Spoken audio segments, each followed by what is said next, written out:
In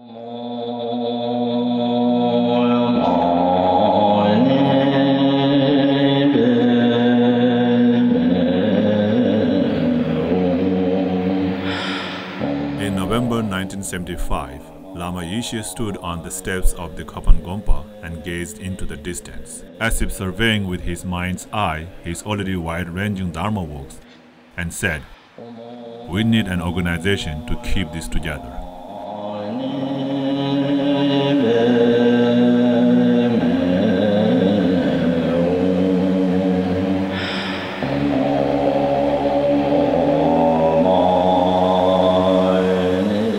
Lama Yeshe and Lama Zopa Rinpoche had just returned from an 8.5-month round-the-world tour of 9 countries, the most extensive they were ever to make and one that had resulted in the creation of 4 new centers.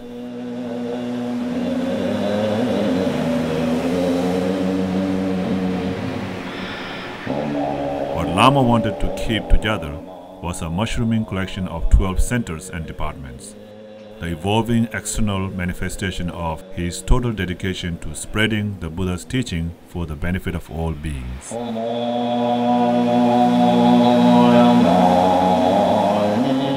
Lama Yeshe summoned together several of his senior students present at the time to discuss the coordination of this rapidly growing Dharma network. He called this group the Council for the Preservation of the Mahayana Tradition, or CPMT. The larger organizational body of center directors and other divisions of Lama Yeshe's worldwide organization became known as the Foundation for the Preservation of the Mahayana Tradition, or FPMT.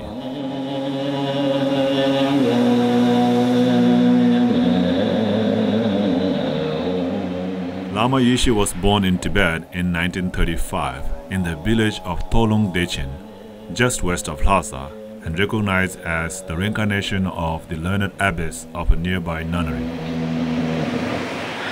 At the age of 6, he went to the great monastery of Sera in Lhasa, where an uncle who was a monk took care of him. He studied there until the Chinese occupation of Tibet in 1959, when he fled to India and was sent to the refugee camp of Buksadur in West Bengal.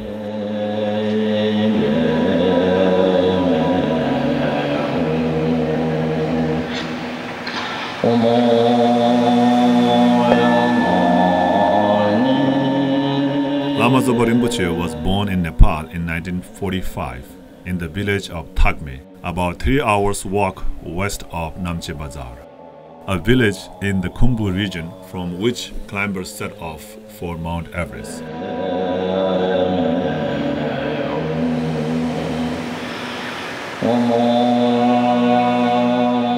At the age of about 4, he was recognized as the reincarnation of the Lauda Lama, a highly accomplished meditator who had spent the last 20 years of his life in retreat in a cave a couple of hours' walk up the mountain from Thakme.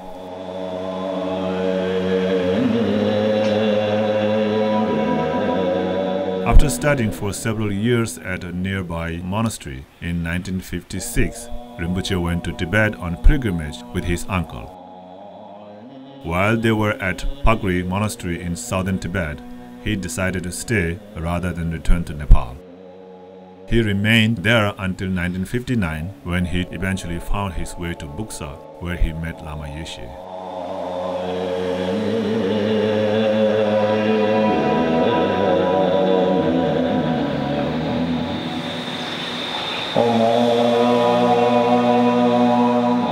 At the end of the 1960s, the encounters Lama Yeshe and Lama Zopa Rinpoche had with Westerners seeking to learn about the teachings of the Buddha profoundly influenced the direction their lives will take. First, they met Zina Rachevsky, an American citizen of Russian descent, on a visit to a monastery in Darjeeling in 1967.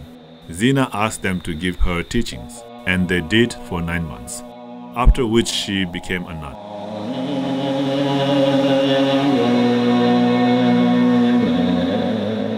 At the end of that year, the Lamas and Zina moved to Nepal, where they took up residence near the great stupa of Bodhanath in Kathmandu Valley.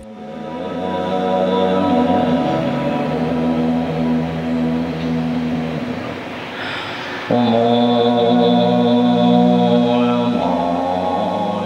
early 1968, the Lamas met Max Matthews, an old friend of Zena's, who was to become their main benefactor over the next several years. At this time, Lama Zobo Rinpoche also reconnected with his family, who came down from Solukhumbu to meet him. Early the next year, Rinpoche made his first trip back home since going to Tibet more than 10 years earlier, and agreed to fulfill the promise made in his previous life to build a monastery at the site of the Laudo cave.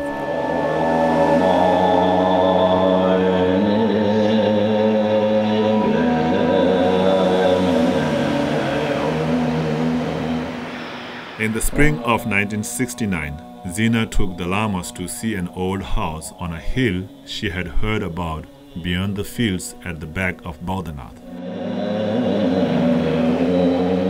Lama Yeshe agreed this was a good place and eventually rented it.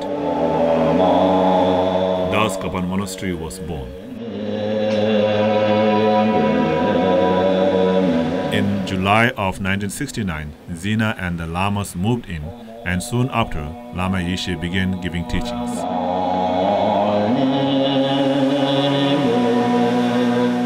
Around this time, Lama Yeshe had a medical examination which revealed that he had rheumatic heart disease, with a couple of seriously damaged heart valves.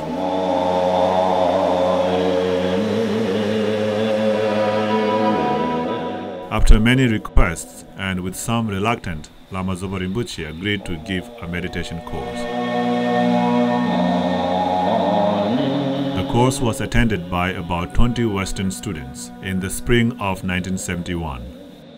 Courses were held twice a year for the next few years, and by the spring of 1974, there were 250 attendees.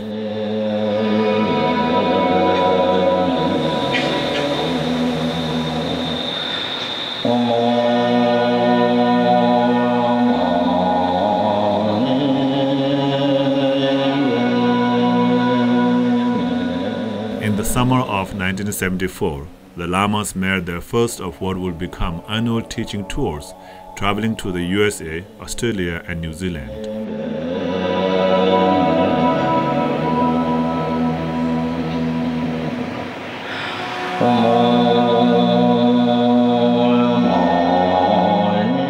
This resulted in the establishment of what would become the first of their Western Dharma centers, Chenrezig Institute in Australia.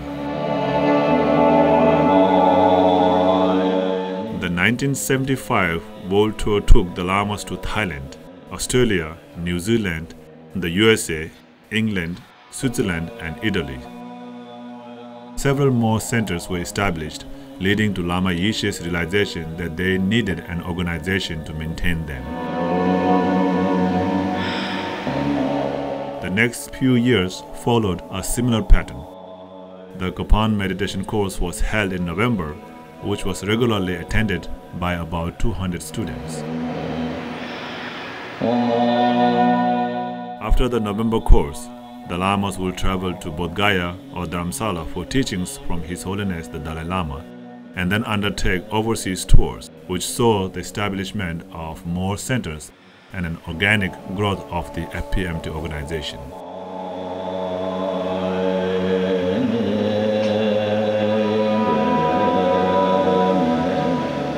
Over the years, Lama Yeshe's health gradually worsened due to his tireless and selfless work for the sake of others and the teachings of the Buddha.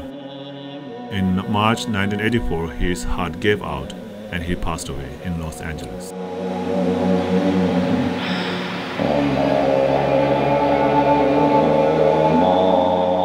He was cremated at his California center, Vajrapani Institute.